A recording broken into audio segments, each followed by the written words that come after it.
Allah buat memang laki-laki yang testosteronnya banyak dibanding estrogennya banyak, dia wajahnya rata kayak tadi. Saya ulang-ulang ini, karena berantemnya suami istri gara-gara ini. Percaya deh, saya aja berkali-kali ngomong ini, masih sering juga ya terperangkap dari wajah datar ini. Pas dia mukanya datar, ya, kenapa? Karena otak kita sering lupa. Otak kita sering terblokir, otak ilmu kita yang kita pelajari di mana-mana, baik yang di media sosial seperti inilah, di taklim mana-mana, lupa itu. Karena ada namanya batang otak. Batang otak ini, otak reptil, kalau dia tegang, ilmu lupa. Cuman kepengen dua aja, fight or flight, serang atau lari, atau ngeyel atau ngambek, itu aja tuh. Padahal ilmunya udah ada soal ini. Saya ini, halaman ini, di sini Bu udah ngelotok kalau orang bilang rambutan tuh, ya. Tapi juga lupa Bu. Maka segeralah tarik nafas, istighfar, astagfirullah, astagfirullah, astagfirullah. Nah, baru ingat. Terus sambil senyum, saya senyum dan bahkan saya suka ketawa. Ketawa sendiri. Suami saya langsung bilang, kenapa? Ingat modul kamu ya? Ya. Ingat modul kamu. Dalam hati saya, untung ingat, makanya nggak baper, ya kan? Iya, itu. Ya, kejadian-kejadian beginilah yang sering bertengkar. Makanya ya, kembali pada saat orang tegang, ya, laki-laki tegang, sudahlah wajahnya rata, dia di gelombang beta, maka tertutup apa Bu Aisyah? Nah, sinyal tubuh ini keluar lewat yang namanya pembuluh meridian. Di mana itu? Bawah kulit, atau orang bilang subkutis. Coba Ibu lihat di tangan Ibu. Kalau yang pori-pori di kulit itu namanya pori-pori. Dia mengeluarkan minyak, ya, mengeluarkan air dan ada garam. Kalau nggak percaya coba jilat, asin tuh. Ikan ada garam keluar, ya. Nah, tapi ini bukan, ini yang gambar pembuluh meridian itu bukan pori-pori yang di kulit, bukan. Dia di bawahnya. Kita nggak bisa lihat. Kalau kita lihat harus kita kletekin tuh kulit. Nggak mau kan Ibu kan? Nah, di bawah kulit atau subkutis ada juga pori-pori, ya. Tapi dia lebih, ya, ini kan titik gini ya, agak besar sedikit. Ya. Kalau pori-pori yang di kulit tidak berputar, tapi pori-pori yang di bawah kulit dia berputar. Bagaimana berputarnya?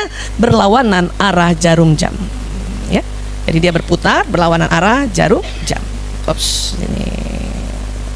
Oh, kebayang nggak Bu? Sekarang bayangin badan Ibu kan ada titiknya di dada tuh. Kalau dia berputarnya arah jarum jam, coba Ibu bayangin. Ada jam Ibu taruh di dada Ibu. Ada jam, dia berputarnya kan ke situ kan kalau jam. Ini kebalikannya. Seperti orang bertawaf. Ya, di seluruh tubuh tuh, dari ujung rambut sampai ujung kaki. Memang tidak semua orang berputar 360 ini atau 360 buah. Tidak semua orang berputar itu. Ya, ada yang sebagian, ada yang separoh, ada yang berputar banyak, ada. Ya, itu nanti perbedaannya. Jadi, walaupun tubuh kita mengeluarkan sinyal, tapi ada yang putarannya panjang, ada yang pendek. Ya kayak sinyal lah. Ada 4G, ada 3G, ya, ada 2G kan gitu. Ya, seperti itu. Dia berputar ini, berputar. Nah, pada saat tegang, yang berputar fokusnya di otak. Pori-pori ini putarnya lambat. Dia tertutup. Maka apa yang tadi Ibu bayangkan sinyal itu nggak masuk Bu, terpental. Apabila tadi Ibu mengucapkan terima kasih atau kita kirimkan doa pada seseorang yang sedang tegang, dia nggak masuk. Ya. Tetapi pada saat dia rileks atau berada disebut gelombang alfa, dan satu lagi gelombang theta. Theta itu apa Bu Aisyah? Theta itu sudah mulai agak ngantuk-ngantuk dikit. Nah itu theta. Ya, sudah mulai agak ngantuk-ngantuk atau sedang bermimpi. Ibu pernah mimpi nggak Bu? Nah, mimpi itu berada di theta. Jadi agak ngantuk-ngantuk dikit lah itu. Itu malah ya pembuluh meridian ini berputar bagus dan dia terbuka.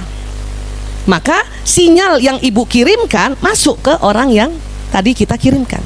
Gitu. Maka suami Ibu kalau di kantor agak ngantuk-ngantuk sedikit, anak di sekolah agak ngantuk-ngantuk, Ibu gak usah marah Bu. Kesempatan dia, Ibu doain dia. Ya, karena selama ini sering kita marahin suami, ayah kalau di kantor jangan ngantuk dong. Yang semangat gitu, yang ya tegang aja, justru malah Ibu doain gak masuk. Ya, itu theta. Ya, tapi memang ngantuk-ngantuk ini kalau kebablasan gelombangnya terlalu dalam, namanya delta. Delta ya, dia terbuka ya, putarannya terbuka lebar, lubangnya itu lebar, masuk dan cepat keluar. Kalau delta, apa delta ciri-cirinya? Tidur pules tanpa mimpi. Nah, makanya Ibu Lihat di film-film zaman dulu tuh, ya Allah, itu filmnya Benyamin S dulu tuh. Ada temennya tidur udah pakai ngorok, itu di Delta. Makanya apa yang digodakan dia langsung respon, dan saat itu juga dia selesai. Dan kalau dibangunin ditanya, ingat gak tadi digodain? Apa digodain apa? Kasih garam lah, gitu kan? Ada pernah lihat film kayak gitu? Lagi tidur ngorok, dikasih garam, gitu, ya. Gitu kan? Nah itu Delta namanya, Delta. Tapi pas dia bangun, ibu tanya misalnya, tadi rasa nggak kamu saya kasih garam? Enggak tuh, ya karena memang Delta dia terbuka lebar, masuk saat itu, lepas saat itu. Tapi Alpha dan Theta itu masuk dan betul-betul masuk ke dalam. Paham ya Bu? Maka ibu, kalau ya kita berdoa, kenapa disuruh ulang lagi mendoakan? Pada saat nanti sholat zuhur ibu doakan lagi, di asar ibu doakan lagi, sengaja diulang-ulang. Bahkan ibu mendoakan dalam kondisi ibu sedang di mobil, ibu sedang di motor, ibu sedang jalan, itu disuruh ulang-ulang. Kenapa? Diharapkan pada saat ibu kirim lagi doa, ya orang yang didoakan dalam masuk di kondisi gelombang alfa dan theta atau theta. Ya, ngerti tentang ini dulu Bu, pelan-pelan kita belajar ini. Karena ini yang kerja sih Bu di dalam tubuh kita, dan ini yang kita mau manfaatkan, ya, supaya ibu nggak terlalu capek banget untuk ngomong sama suami, untuk ngomong sama anak, apalagi yang anaknya sudah remaja. Siapa yang anaknya remaja Bu? Ya, ibu ngomong pakai verbal, adanya berantem aja tuh Bu. Iya kan? Iya. Kalau masih bayi enak ibu ngomong pakai verbal, karena dijawabnya nggak langsung, ya bikin kesel. Makanya kita senang ngomong sama anak bayi kan, walaupun nggak dijawab. Taun. Adek mau makan?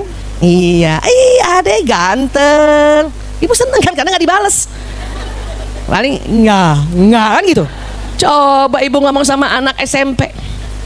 Taun tuh. Ya, selimutnya belum dirapiin. Ntar aja, ntar malam juga dipakai.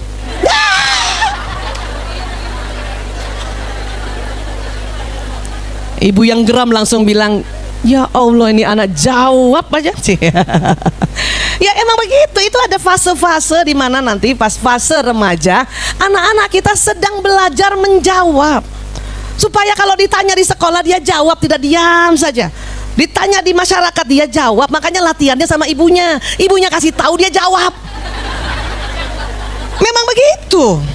Ibu kan kepengen anaknya aktif di sekolah, anaknya aktif di masyarakat. Ya, latihannya sama ibu. Makanya ibu kasih tahu, dia jawab. Maka kalau sekarang anak SMA, anak SMP atau anak remaja, ibu kasih tahu dia jawab, ibu harus bahagia. Ya Allah, dia aktif dalam masyarakat. Dia sedang berlatih sama saya. Insya Allah dia aktif menjawab pertanyaan-pertanyaan guru-gurunya. Gitu dong. Jangan kita kasih label, bangkang nih, bangkang. Lah, ibu ngomong kayak gitu jadi doa Bu. Karena tadi perempuan otak bicaranya kiri dan dahsyat banget Bu. Ibu nggak pakai ngebayangin, baru ngomong aja kiri kanan nyampe.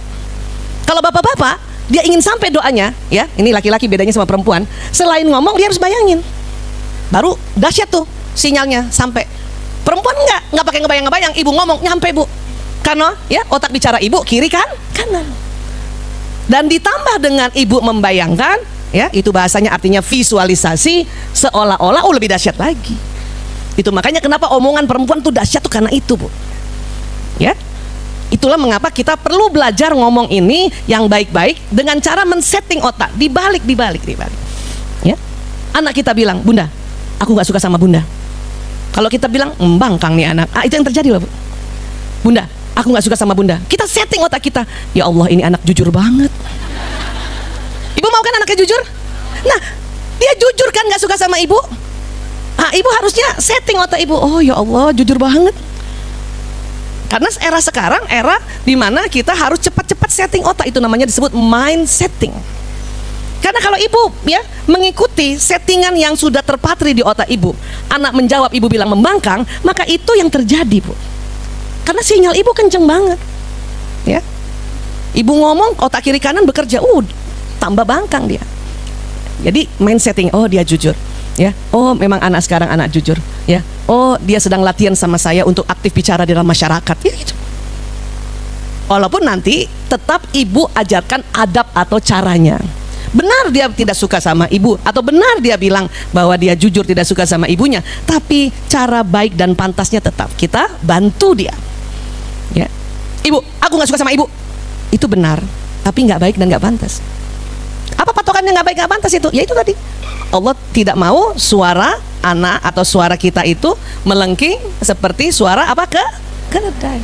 Nah itu anak kita, dia berdiri ngomongnya, suaranya kayak keledai, frekuensinya lebih tinggi dari ibunya, posisinya lebih tinggi. Itu yang ibu betulin. Nak, ambil kursi dulu, nak, ambil kursi. Duduk dekat ibu, nak. Kalau nggak ada kursi suruh aja duduk di bawah, Bu. Sini, nak, sini, duduk sini, nak. Kenapa sayang? Ya. Aku nggak suka sama ibu. Duduknya udah oke nih, udah baik, udah pantas. Suaranya yang belum baik dan pantas. Nak, suaranya turunin sedikit. Kata Allah, suara kita, ya apalagi sama ibu dilarang seperti suara keledai, apalagi melebihi suara keledai. Ibu kasih waktu dong anak-anak, ya. Jangan juga ibu ngomong kayak gitu dia juga langsung sopan gitu, nggak bisa, Bu. Orang lagi marah suara melengking disuruh agak rendah susah tuh. Sama seperti orang lagi nangis sesegukan, ibu suruh diam susah, Bu. Diam. Diam. Susah, Bu. Saya sering lihat tuh ibu-ibu anaknya lagi nangis suruh diam. Tuh anak mau diam tapi susah. Jadi kasih waktu. Kalau ibu sudah bilang diam, itu anak atau rendahkan sedikit. Ibu yang diam aja. Sambil dalam hati kita istighfar, bacakan salawat, dan bayangin sinyal kita ke orang anak itu. Ibu, nah lumayan kan tadi? Aku gak suka sama ibu. Tentang apa, nak? Jangan langsung bilang, ya, dia durhaka. Dan jangan langsung gitu. Anak sekarang gak bisa digituin. Ya, karena omongan kita dahsyat, makanya kita kasih waktu. Kenapa, nak? Ibu selalu pergi. Astagfirullahaladzim. Ya benar kan, kita pergi kan, Bu? Iya. Ibu ngurusin anak orang lain. Saya kan dokter. Sejak tahun 98 ngurusin anak orang lain yang kena narkoba lagi. Anak saya pernah protes. Ibu selalu ngurusin anak narkoba. Aku ditinggal. Astagfirullahaladzim. Udah diem aja, Bu. Kalau dia sudah selesai ngomong, minta maaf. Ibu minta maaf ya, nak. Udah. Gak usah berdalih. Nak, ibu menyelamatkan anak bangsa. Gak usah berdalih. Ngapain nyelamatin anak orang, anak sendiri gak selamat? Udah langsung minta maaf. Ibu minta maaf ya, nak. Ibu minta maaf. Astagfirullahaladzim, ibu minta maaf. Tapi itu nanti anak jadi nginjak-nginjak kita? Enggak. Dia belajar. Ibuku saja yang melahirkan aku, menyusui aku, pada saat diminta atau ditegur tentang kehilafannya, dia minta maaf. Dia belajar, anak itu. Nextnya besoknya pada saat dia melakukan kehilafan, dia yang minta maaf. Dan minta maafnya juga ibu minta maaf, bunda minta maaf. Selama ini kita tanpa sadar maafin ibu ya, nak, maafin bunda. Nah itu berarti nyuruh kita. Yang hilaf kan kita. Bunda minta maaf. Itu saya latihan, Bu, latihan. Ibu minta. Anak saya kan panggil saya ibu Isa minta maaf ya, nak. Ibu Isa minta maaf. Udah cukup itu. Dia memaafkan hari itu juga. Baru besok minggu depan itu hak dia. Tapi dia sudah belajar bahwa ibuku saja hilaf, dia minta maaf. Besok-besok dia hilaf, ibu, aku minta maaf. Itu anak-anak. Ya, kenapa, nak? Aku lupa bikin PR, aku minta maaf. Terus mau apa kita? Terus ibu mau apa? Ya, bisa ibu maafkan hari ini, bisa besok kan? Sama kan dengan mereka kan? Ya, nggak usah merepet. Makanya ibu kan bilang bikin malam-malam itu otak anak langsung skip iklan. 3, 2, 1 skip. Kalau ibu nggak bisa apa-apa, udah diem aja, Bu. Atau lebih baik istighfar, astagfirullahaladzim. Udah cukup itu. Karena anak tahu dia salah. Tapi kalau ibu lagi pakai tadi makanya, ya, itu dia akan kesel. Suatu ketika dia juga lupa bikin PR, nggak minta maaf lagi sama kita. Kenapa? Dia punya pengalaman, sudah minta maaf, ibu malah marahin dia pakai makanya. Ya, setiap ada ibu mau bilang makanya, ibu telan itu makanya. Kurang N makanya kan. Astagfirullahaladzim. Ya, paham ya, Bu? Begitu saja, itu anak akan menghormati ibu. Ini kita bicara tentang ibu ya, tentang anak tadi yang kasus datang ke sini karena anak. Ya, dia menghormati kita, Bu. Dia menghormati kita. Ya, dia menghormati kita. Buktinya apa? Dia pasti cerita sama temannya. Ih, nyokap gue, misalnya gitu ya. Anak sekarang bilangnya nyokap apa sih? Tetap ya nyokap ya. Wah, itu susah ya, nggak bisa hilang itu nyokap ya. Iya ya, nyokap gue, ya Allah. Tadi malam aku minta maaf, dia kayaknya terharu. Kata temannya, kenapa terharu? Nggak bisa ngomong apa-apa. Itu anak ngomong kayak gitu berarti dia bangga sama ibunya. Bukan menghina kita, dia bangga sama ibu dengan gaya kita. Ya. Bahkan anak sekarang, anjrit. Dan itu bukan jelek juga. Kenapa lu? Nyokap gue. Padahal dia mau ngomongin ibunya, diawali dengan anjrit. Zaman kita dulu apa itu? Jijai kan gitu ya. Ya kan, sekarang anjay kan gitu. Nggak usah juga yang hal-hal kayak gitu ibu merasa nggak sopan ya anak ya, kecuali dia memang sumpah serapah dengan kata-kata asli, itu baru. Tapi kalau masih anjrit, anjay, itu sudah nggak dianggap ya hal-hal yang buruk.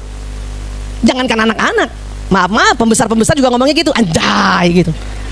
Ya, paham ya Bu? Jadi hal-hal kayak gini kita perlu pahami supaya kita tidak konflik berkepanjangan.